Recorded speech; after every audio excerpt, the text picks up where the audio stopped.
Doncs som-hi, el Barça treballa en trobar-li un substitut a Sergio Busquets. El capità, tret d'un gir de guió inesperat, deixarà el club a final de curs per posar rumb a la MLS. I per aquest motiu, la secretaria tècnica blaugrana segueix rastrejant el mercat per buscar-li un relleu de garanties.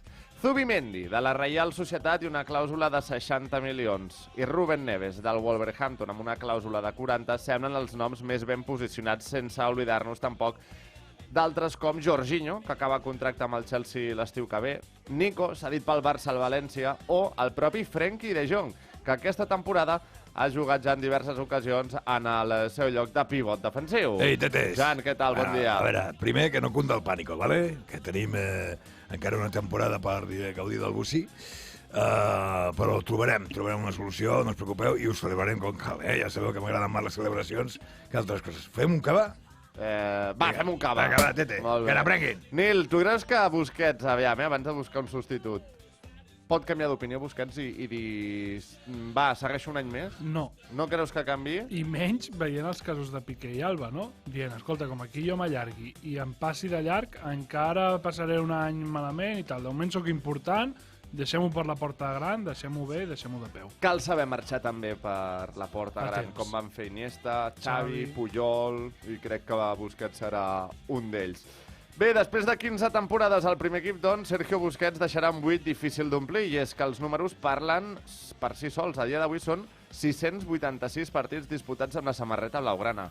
18 gols, 41 assistències i, sobretot, pilar bàsic, que ha guanyat 8 lligues, 3 Champions, 7 Copes del Rei, 8 Supercopes d'Espanya, 3 Supercopes d'Europa i 3 Mundials de clubs. Jo crec que no hi ha dubtes. És el millor 5 o 4, digueu-li com vulgueu, de la història del Barça. Sens dubte. De la història del club no crec que hi hagi discussió, i segurament també algun de la història del futbol, no? Dependrà de si t'agrada més a l'estil, quin tipus o què busques exactament en aquella posició, però del Barça, sens dubte, perquè busques això concretament, i del futbol jo crec que també està allà.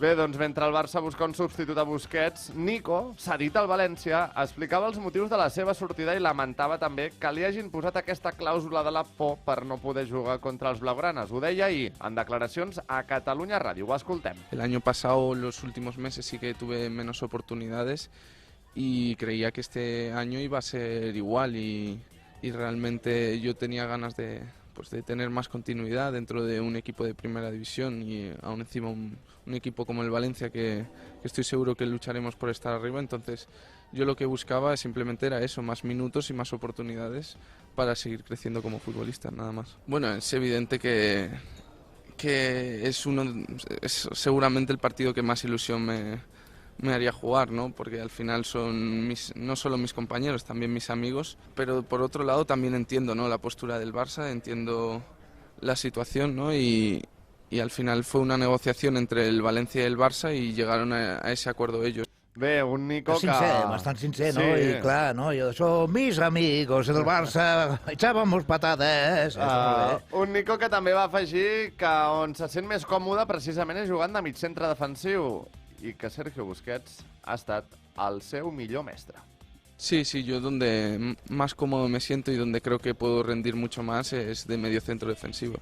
Sí que es cierto que no he tenido muchas oportunidades en primera división para jugar ahí, pero yo en los entrenamientos y bueno, incluso en categorías inferiores es donde más he jugado y donde más cómodo me siento. Bueno, lo que más he aprendido de Busquets, y creo que más intento fijarme, ¿no?, es a nivel táctico, que es un superdotado, ¿no? Al final siempre está muy bien posicionado, al final no tiene tanta velocidad, como todo el mundo sabe, pero siempre está puesto en el lugar correcto para llegar al balón antes que nadie, ¿no? Y yo creo que esa es lo que más tengo que seguir mejorando y aprendiendo sobre todo de él. Bé, doncs tu et convenç... Buenas, Lucho, Buenas. Nil, a tu et convenç Nico com a substitut de Busquets? Sí, a mi m'agrada. En parlarem de moltes opcions, però primer, que ja el tinguis a casa, que sigui gratis, crec que s'ha de valorar, que no t'hagis de gastar 40, 50, 60 milions. I sí que agafarà molta experiència a un equip com el València, que està entrenat per Gattuso, que també era una miqueta, no?, aquesta feina de mig del camp defensiu, d'estòper, i segur que també en pot aprendre d'ell. I no hagués estat millor quedar-se'l i que fes aquí ja l'últim any de Busquets amb ell, en plan un clínic, no? Hauria sigut més suau. Jo crec que sí. Aquí va tornar a haver-hi un error de planificació, amb el tema Pjanic, van ballar aquí masses noms, però segurament sí. Ara mateix jo crec que fins i tot Nico diria potser que sí que hagués jugat més. Bé, doncs, si m'ho permeteu, jo ara també vull dir la meva sobre aquest possible recanvi de Sergio Busquets. Busquets és un cas únic, un jugador irrepetible que sempre ha estat infravalorat. 15 temporades al primer equip com a titular indiscutible, un futbolista que mai ha estat el més ràpid, ni el més fort, ni el més contundent, ni tampoc el més hàbil, però sí que sempre ha estat el més llest de la classe.